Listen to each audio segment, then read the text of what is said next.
Welcome to our look at the upcoming week of September 21st in the binary options market. I have the economic calendar as you can see in front of you, and with that, let's begin to look at the things that can move the markets. Monday's fairly quiet. We have existing home sales. Could have a minimal experience on the U.S. stock markets on the whole, but that's really about it. As we roll into Tuesday, really not too much there either. Housing price index again, a minor mover of U.S. stock markets. That's about it. Wednesday, we finally get an announcement that might be worth paying attention to. It's market manufacturing PMI out of Germany. That, of course, can have an effect on the euro and the DAX. And as we go later, we have retail sales out of Canada. That'll be a mover of the Canadian dollar. And then manufacturing PMI out of the U.S. Again, that. U.S. stock markets. Crude oil stock exchange. That, of course, can move the crude oil market as it shows potential demand. Into Thursday, we have continuing jobless claims and the Chicago Fed National Activity Index. Both of those will move U.S. stock markets more than anything else. Durable goods orders, of course, will do the same thing.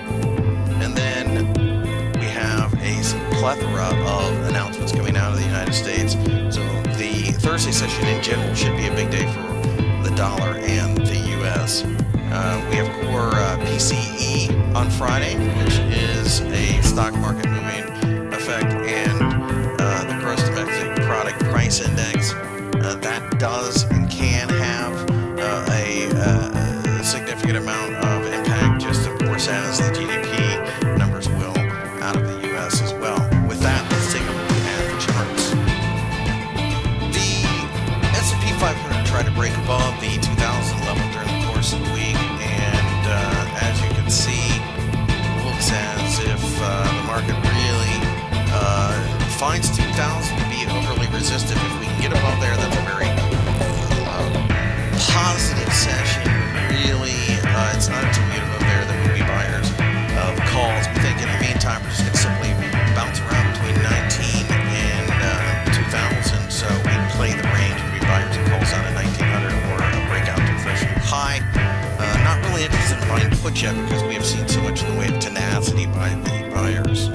Gold markets did have a positive week and now look like they're probably going to try to get to 1160 given enough time.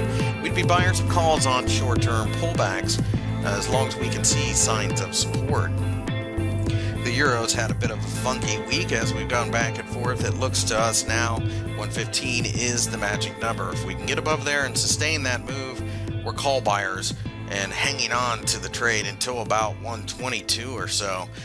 With that, we look at pullbacks as potential call buying opportunities as well.